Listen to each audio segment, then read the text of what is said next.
Tudo da Canção Nova em um só lugar. Canção Nova Play.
O Senhor esteja convosco.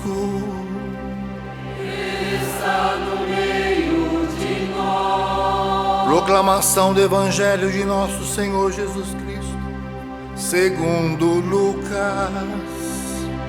Glória a vós, Senhor.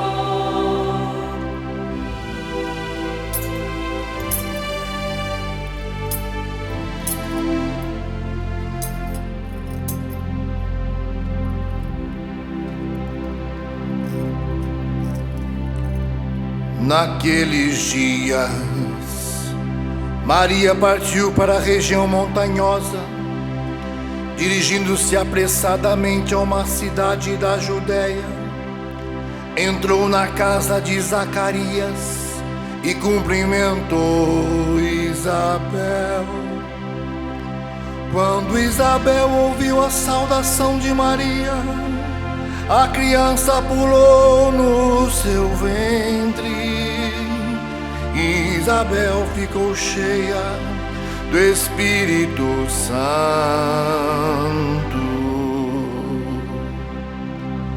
Com um grande grito exclamou: Bendita és tu entre as mulheres, e bendito é o fruto do teu ventre.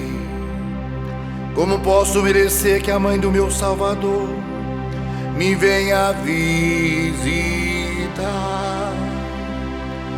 Logo que a tua saudação chegou aos meus ouvidos, a criança pulou de alegria no meu ventre. Bem-aventurada aquela que acreditou, porque será cumprido o que o Senhor lhe prometeu.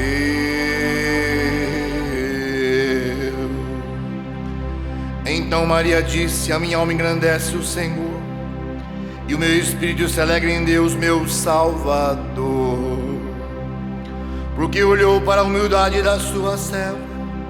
Doravante todas as gerações me chamarão bem-aventurada, porque o Todo-Poderoso fez grandes coisas em meu favor. O seu nome é santo, e sua misericórdia se estende de geração em geração a todos os que o temem. Ele mostrou a força do seu braço, dispersou os soberbos de coração, derrubou do trono os poderosos e levou os humildes, encheu de bens os famintos, despediu os ricos de mãos vazias. Socorreu Israel, seu servo, lembrado de sua misericórdia, conforme prometera aos nossos pais, em favor de Abraão e de sua descendência para sempre. Maria ficou 3 meses com Isabel, depois voltou para casa. Palavra da salvação.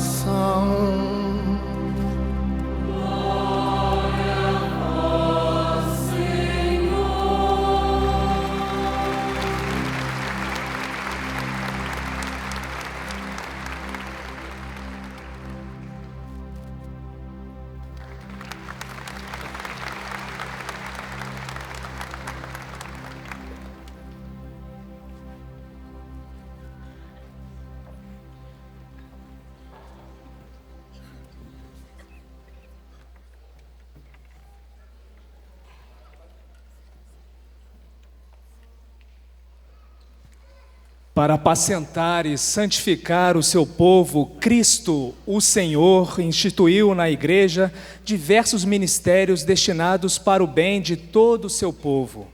Desde os tempos apostólicos, destaca-se com especial estima entre esses ministérios o diaconato.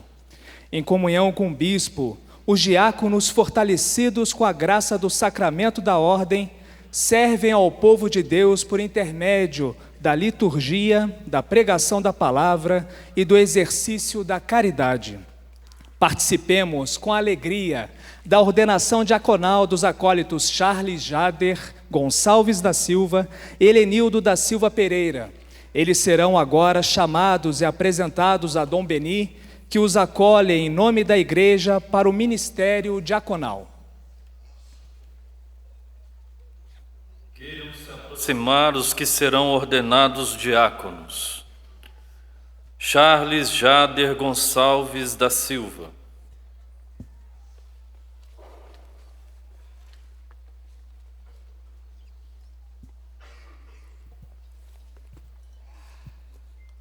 Presente. Helenildo da Silva Pereira.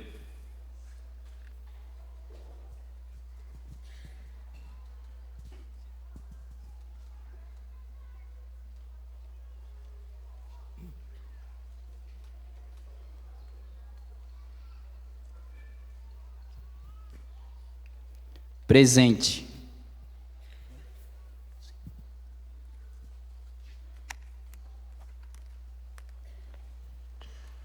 Reverendíssimo Senhor Dom Beni, a Santa Mãe Igreja pede que ordenes para a função de diáconos esses nossos irmãos.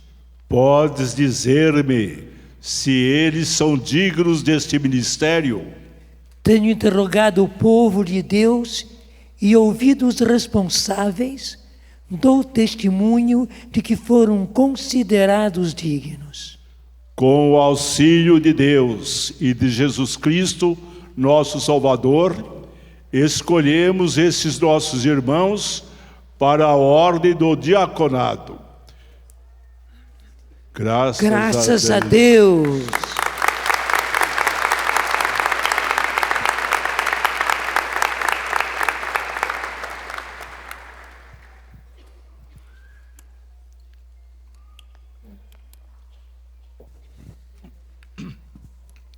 Prezado Monsenhor Jonas, pai e fundador da comunidade Canção Nova, saúdo também os cofundadores Luzia e Eto.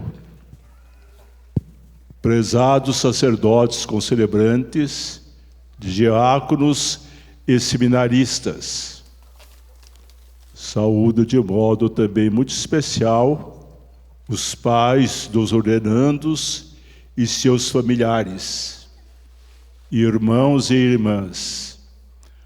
A solenidade litúrgica da Assunção de Nossa Senhora ao céu é um dia de grande alegria para toda a Igreja. Na segunda leitura desta missa, tirada da primeira carta aos Coríntios, Paulo recorda que o primeiro que ressuscitou foi Jesus Cristo. E logo acrescenta: depois dele vão ressuscitar aqueles que lhe pertencem. Irmãos e irmãs, ninguém neste mundo pertenceu tanto a Cristo como Nossa Senhora, sua mãe. Ninguém nesse mundo foi tão íntima de Cristo como ela. Por isso mesmo, ela foi a primeira a participar da ressurreição do seu filho. Podemos dizer, o corpo que gerou Jesus foi o primeiro a participar da glória da sua ressurreição. Portanto, a assunção de Maria ao céu se fundamenta na sua maternidade divina. E para nós compreendermos o mistério da sua maternidade, podemos partir de um símbolo religioso muito precioso no Antigo Testamento, a Arca da Aliança. A Arca da Aliança continha em seu interior as 2 tábuas com os mandamentos que Deus deu a Moisés no Monte Sinai. Continha também a vara de Arão, símbolo do poder que Deus lhe dera de realizar prodígios em benefício do povo. E continha finalmente uma porção do maná, o pão descido do céu, que alimentou o povo de Israel na sua caminhada pelo deserto, rumo à terra prometida. A arca era o símbolo da presença de Deus no meio do povo. E quando a arca se perdeu e foi encontrada, o rei Davi organizou uma peregrinação, uma procissão solene para trazer a arca ao seu palácio real. E quando ele viu a arca da aliança entrar em sua casa, exclamou: como é possível que a arca do meu Senhor entre em minha casa, me venha visitar? Irmãos e irmãs, a Sagrada Escritura, Antigo e Novo Testamento, registra a única história da salvação, de modo que a arca da antiga aliança foi uma profecia da arca da nova aliança, que é Nossa Senhora. No momento da anunciação, Maria respondeu ao anjo: eis aqui a serva do Senhor, faça-se em mim segundo a tua palavra. Neste momento, ela tornou-se a arca da nova aliança. Concebeu em seu seio o Filho de Deus. Concebeu em seu seio aquele que tornou-se membro da nossa raça para nos salvar. E logo depois, como narra São Lucas no trecho do Evangelho que nós ouvimos, Maria, a arca da nova aliança, realiza uma peregrinação até a casa de Isabel e Zacarias, que no Evangelho de Lucas representa a casa de Israel, todo o povo de Israel. Diz o Evangelho que Maria partiu apressada pelas montanhas. Existe uma razão muito profunda para essa pressa. Ela sentia a necessidade, a urgência de comunicar aos outros que ela levava no próprio ventre o Filho de Deus feito homem. Agora ele está presente no mundo. E quando Maria entra na casa de Isabel, esta repete palavras semelhantes ao rei Davi quando viu a arca entrar na sua casa. Disse Isabel: como é possível que a mãe do meu Senhor me venha visitar? Como é possível que a arca da nova aliança entre em minha casa? E a resposta de Maria, a saudação de Isabel, foi um poema que ela proferiu com seus lábios. Um poema que brotou do fundo do seu coração, o Magnificat.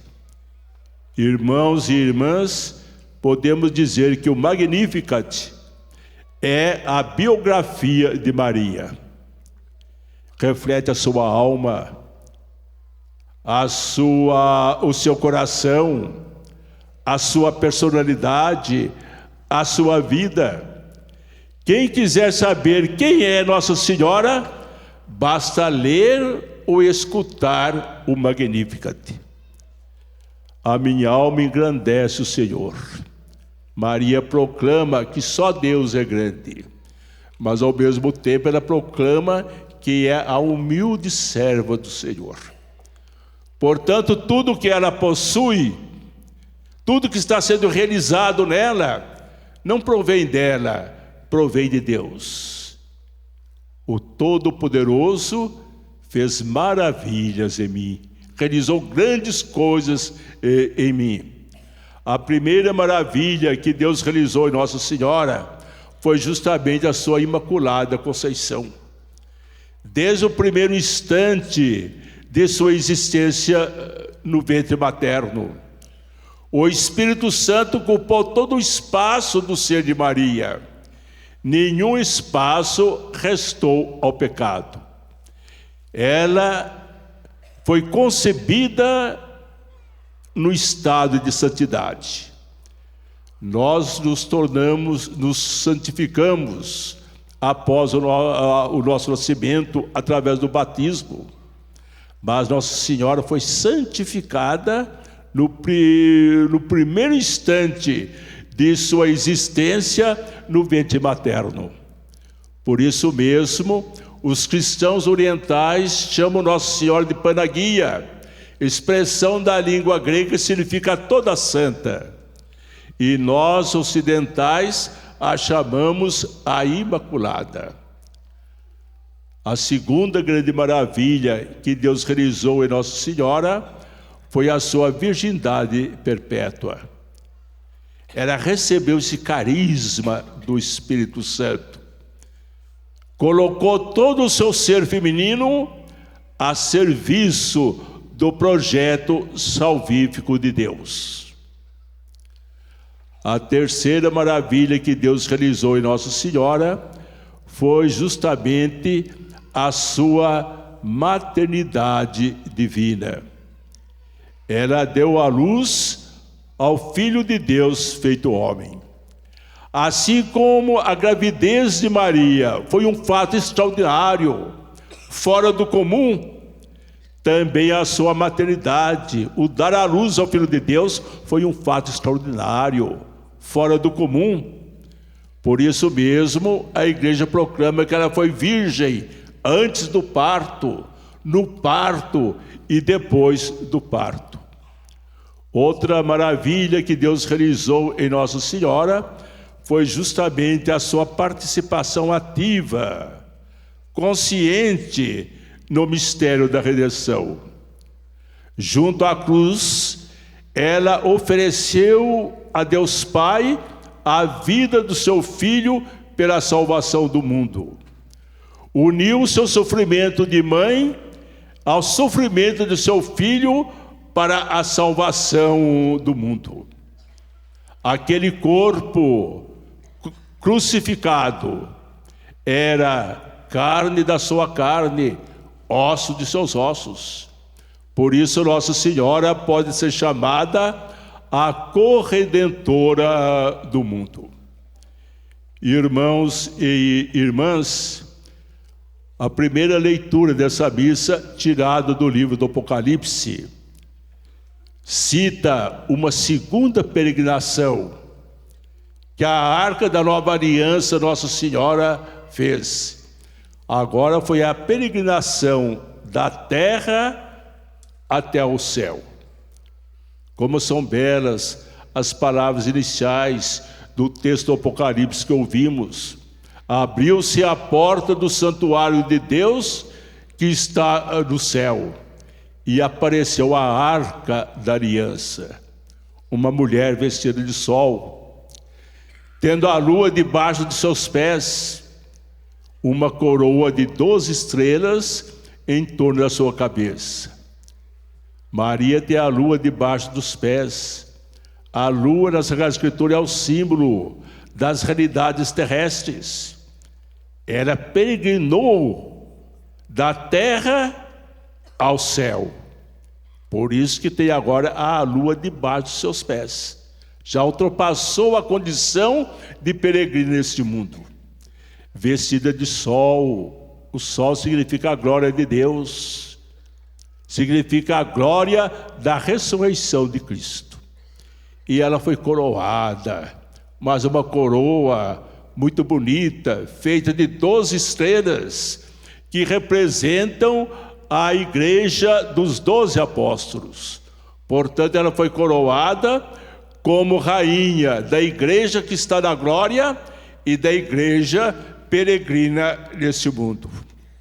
O Concílio Ecumênico Vaticano II, no belíssimo capítulo 8º da Constituição Dogmática Lumen Gentium,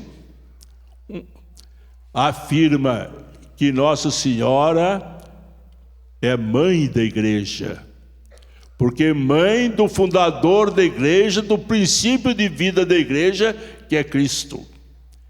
Ela é também membro da igreja, mas não um membro comum como nós, membro eminente, porque como mãe da cabeça da igreja, que é Cristo, ela está unida de um modo muito especial à igreja, que é o corpo de Cristo. E o concílio acrescenta que Nossa Senhora é o tipo, é o modelo para a igreja, modelo de fé, modelo de intimidade com Cristo, modelo de discípula. Foi a primeira e a mais importante de seus discípulos e discípulas. Modelo de missionária, aquela que mostra Jesus ao mundo, que leva Jesus aos outros. Mas o Concílio Ecumênico Vaticano II acrescenta: Maria assunta ao céu representa o futuro da igreja. Então, nesse dia, irmãos e irmãs, contemplando Nossa Senhora na glória do céu, a igreja compreende qual é o seu futuro. Um dia participar com Maria da glória da ressurreição de Jesus. Hoje é um grande dia para a Diocese de Lorena e também para a querida comunidade Canção Nova. 2 seminaristas da Canção Nova vão ser ordenados diáconos da igreja. Irmãos e irmãs, o ministério dos diáconos pertence à identidade da igreja. No símbolo apostólico, o credo que nós rezamos, a identidade da igreja é expressa em 4 palavras. Eu creio na igreja una, santa, católica e apostólica. A igreja apostólica, porque ela se iniciou com os apóstolos, eles foram o seu núcleo fundamental. A igreja é apostólica porque os apóstolos são o fundamento visível da igreja. A igreja apostólica porque ela está fundamentada na fé dos apóstolos, registrado nos evangelhos e em todo o Novo Testamento. E o ministério dos diáconos está ligado à apostolicidade da igreja. Foi um ministério instituído pelos apóstolos como serviço às viúvas pobres da Igreja Mãe de Jerusalém. E os apóstolos justificaram a instituição desse ministério para que eles ficassem mais disponíveis para a oração litúrgica e para a pregação da palavra de Deus. a comunidade apostólica indicou as pessoas que iriam ter acesso a esse ministério. Mas os apóstolos indicaram 3 condições fundamentais. Em primeiro lugar, que fossem pessoas de boa conduta, pessoas cheias de sabedoria, isso é, que vivessem de acordo com a palavra de Deus, e pessoas cheias dos frutos do Espírito, aqueles mesmos frutos que Paulo enumera no capítulo 5 da carta aos Gálatas: o amor, a mansidão, a paz, o autodomínio, a alegria, a castidade. Então nós podemos dizer que essas características dos apóstolos, para que alguém possa ter acesso ao ministério dos diáconos, constitui a biografia dos 7 primeiros diáconos, e deve ser a biografia de vocês, de cada diácono da igreja. Mas nós vemos já no tempo dos apóstolos que o ministério conferido aos diáconos, ele se ampliou. Vemos o diácono Estevão pregando a palavra de Deus, o diácono Filipe como ministro do sacramento do batismo. Podemos, pois, dizer que ainda no tempo dos apóstolos, o ministério dos diáconos se dobrou em 3 coisas: a diaconia da palavra, a diaconia do altar e a diaconia da caridade. A diaconia da palavra: o diácono é servo do evangelho, é arauto do evangelho. A diaconia do altar, ele aparece sempre no altar ao lado do bispo ou do presbítero, está a serviço do corpo e do sangue de Cristo. E a diaconia do altar desemboca na diaconia da caridade, o serviço, a dedicação aos pobres e a todos aqueles que sofrem. A igreja concede esse ministério de modo permanente a diversas pessoas. A diocese de Lorena possui 21 diáconos permanentes, mas ela sempre concedeu esse ministério de modo transitório àqueles que se preparam para a ordenação sacerdotal, como os 2 ordenandos dessa tarde. Portanto, a melhor preparação para a ordenação sacerdotal é o exercício da diaconia, sobretudo para aqueles que sofrem, sobretudo para aqueles que são pobres. Os diáconos que visam a ordenação sacerdotal recebem, fazem também o compromisso do celibato. Não é uma lei, simplesmente uma lei da igreja, é um carisma do Espírito. Através desse carisma do celibato, que eles assumem como projeto de vida, faz com que o estilo de cada diácono seja semelhante ao estilo de Cristo, porque Cristo foi celibatário, Cristo foi virgem. Então, o celibato assumido de modo livre, de modo consciente, significa que o diácono quer fazer de toda a sua vida um serviço ao próximo, sobretudo aos pobres e aos que sofrem. Na realidade, o modelo de cada diácono é justamente Cristo.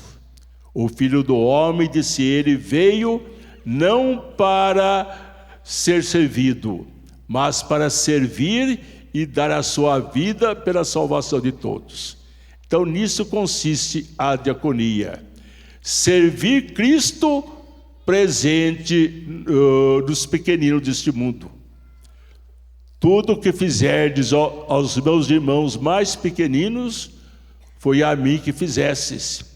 Tudo que deixaste de fazer aos meus irmãos mais pequeninos, foi a mim que deixastes de fazer. Portanto, essa é a missão do diácono: gastar um pouquinho da sua vida no serviço aos irmãos. Servir a Cristo presente nos pequeninos deste mundo. Amém. Tudo da Canção Nova em um só lugar. Canção Nova Play.